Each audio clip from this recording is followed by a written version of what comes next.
hello.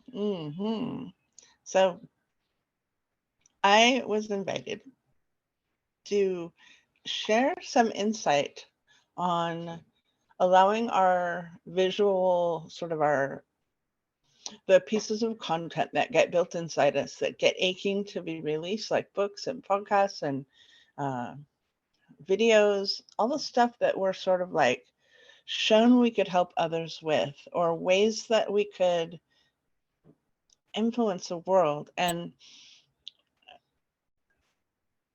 so a couple people that I'm actively connected with right now are experiencing blockages between, so they're being shown what to talk about, what to write about, what to podcast about.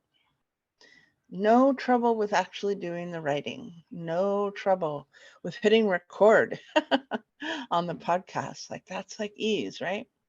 And now it's sitting on the hard drive or it's sitting in the cloud, and it's this body of work that you've built. So immediately what shows up for me is perfectionism. Perfectionism. It has to be perfect. I have to have the perfect audio engineer. I have to have the perfect opening music. I have to have the perfect audible recording artist to do my audible recording. It's so hard. It's so hard. It's so hard. It's so hard. It's so hard. It's so hard to release. It's so hard to publish. It's so hard. So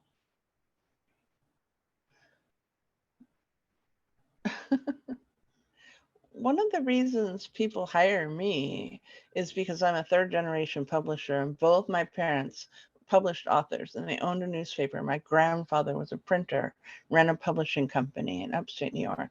And I've actually, on one side, there's 8 uncles. They're like they're like uncles to my cousin, and they're all printers. So I've joked there's ink instead of blood in my veins. But honestly, I do have blood. I gotta tell you, I got an owl yesterday on Mother's Day, and oh my gosh, whew.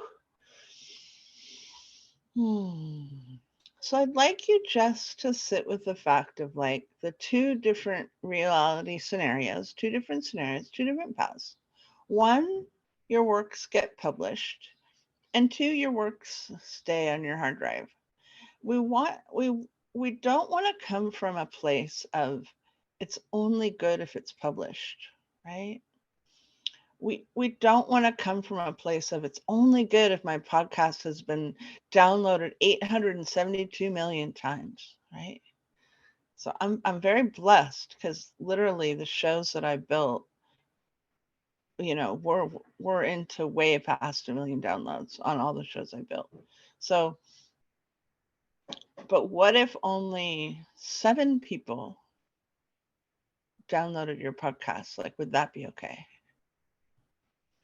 And then that leads me to a story, true story. My first book I wrote after I attended a seminar in Southern California. I went down there. I'd never been away from my little kids. My kids were 1, 2, and 3, ages 1, 2, and 3. It was crazy, crazy time. I had never left them overnight. And I was just like nudged big time to go attend this seminar. And it was on the law of attraction by my dear friend. He became my dear friend after I attended that went.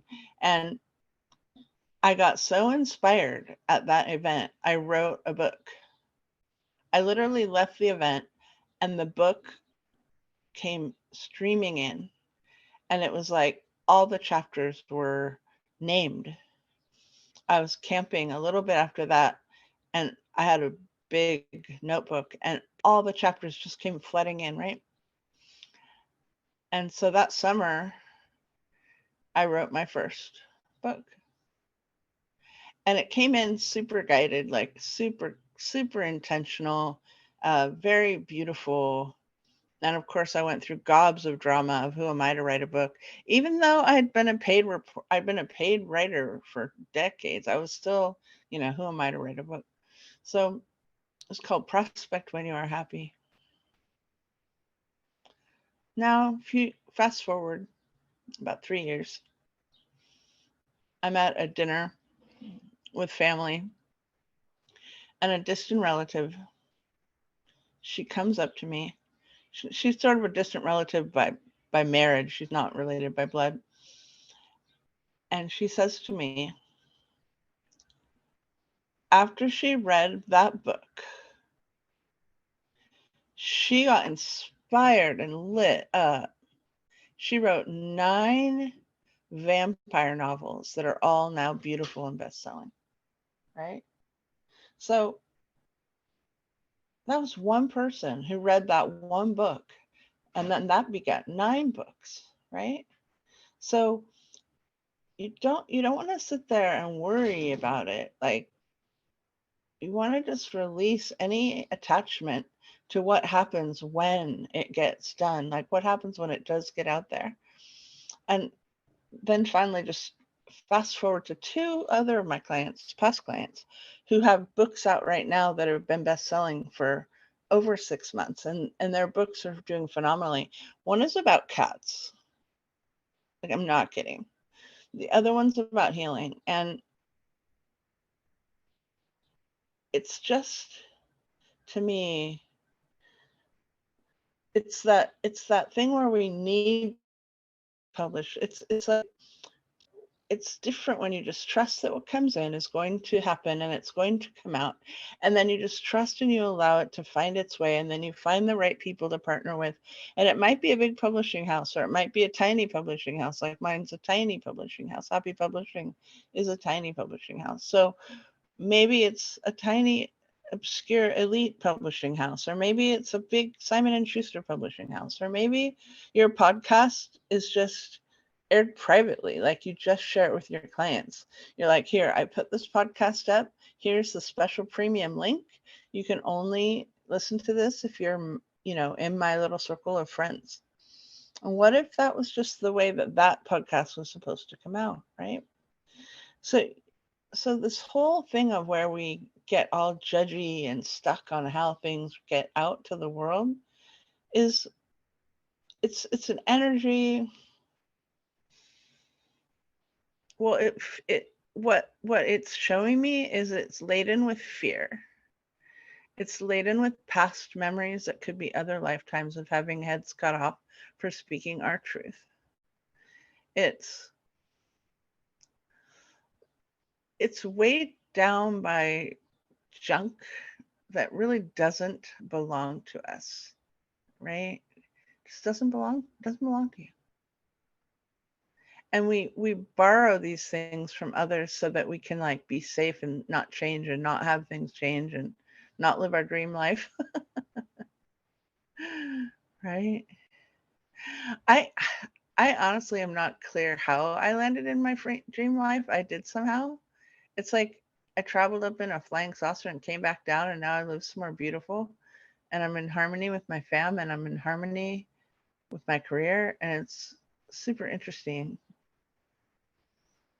So I can just tell you that if you do the work and you write the book, record the show, learn as you go, you know? Just learn as you go. Take one step towards what it is that you'd like to achieve. Take that one step today. If you're not clear which step to take today, then sit down with a journal and a pen and hold it over and say, ask Source to show you one step you can take today towards achieving that which you desire. And take it. Okay, great. I hope this was all right. I feel like I got preachy. I apologize in retrospect for being preachy. I adore you all for listening. Thank you so much. I adore all the listeners, those who subscribe and those who don't subscribe, and those who email me and those who don't email me. I appreciate all of you. If you would like to work with me, it's happypublishing@gmail.com. And that's what I give. I give my email. That's all I give. And it works. It's crazy. Happypublishing@gmail.com. Thank you.